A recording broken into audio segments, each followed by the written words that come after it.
looking at the applications that you're selling into in the North American market, what are the low-hanging fruit? We should say that there are indicate systems for excavators and for dozers and other pushing machines essentially right now. Yep. What's the low-hanging fruit in terms of applications of those machines that where the payback is fast and the ROI, the contractor who's never had one of these systems is going to see the ROI fast? And I think you're talking about that when the biggest market that's out there really is the excavators. Okay. Okay.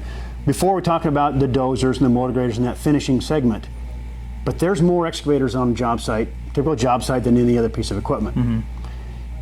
That excavator, if I think about it, unless it's just loading trucks, that operator needs to know either the depth or the slope of that bucket at all times. So whether he's out doing utilities, whether he's doing embankments, whether he's doing ponds or footings, he has to know where the teeth of those buckets are at all times. Yeah. And so you're going to have somebody else out there in the field, a grade checker, that is then out sending the grade from where the operator is, where he needs to be, or the operator in a smaller company is cutting, he's getting out. And he might be using a laser to check it, but he's climbing in and out of the machine all day long trying to check it. So if you're doing a lot of work that's grade specific, obviously that would be sort of your step one. I imagine that the payoff really gets a lot more obvious if you're using bedding material in the bottom of a trench that you're having to import, or if you're bringing in rock on top of whatever you're rough grading. The closer you can get to actual design grade, the more you're going to save on importing that material. Yeah, we have simple ROI calculators we put together for all these different applications. And as you said, simply a utility.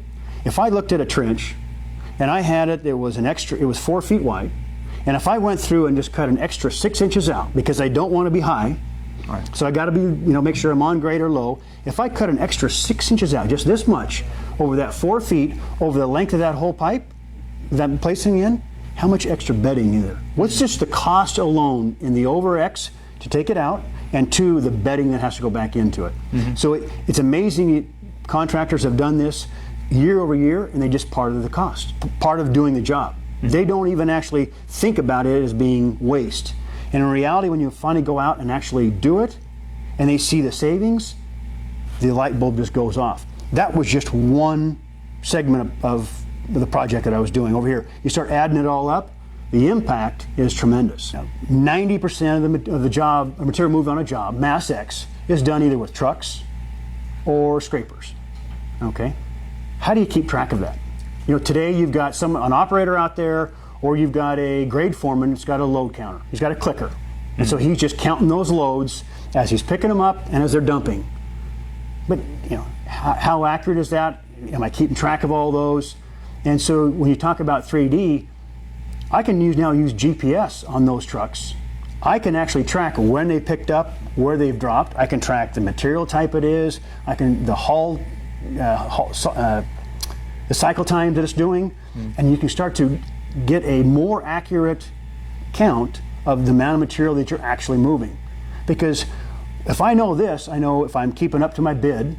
So if I bid the job to be moving 100,000 yards every 3 weeks, and a week into it, I've only moved 20, I know right now that I'm behind. Sure. I need more trucks, or I got to figure out what's my reason for not falling behind.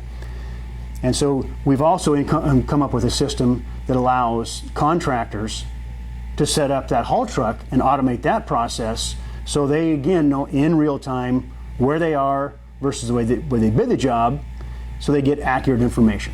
Well, in the example that you just mentioned, the system, I assume, does more than just tell you how much you've moved. I mean, he could go in and analyze that data and figure out if there's a spot where there's a bottleneck, or if he needs fewer trucks, even. If you've got trucks waiting or whatever. That's exactly right. So as far as you start to look at it, your haul times, and if all of a sudden I realize that trucks are sitting idle at a pickup, then maybe I realize that I do have too many trucks. And as far as I can then take those off and use some of them in another area. Or if I'm moving more material. Yeah. We talked about instead of that 30,000, I find out that I'm actually moving 40,000 yards a week. I'm ahead of schedule. Take some trucks, move them to another job, where I'm behind, or maybe if I'm just renting them, I don't need that many. So either way, it does that. But you'll also get it down to operators. You're tracking each individual operator to find out, why is this one operator doing more than this other guy? And I can use it as a training tool. It could be that because he has more experience, how do I take the less experienced operator, learn from what the other operator's doing, so that I'm getting the maximum productivity out of everybody?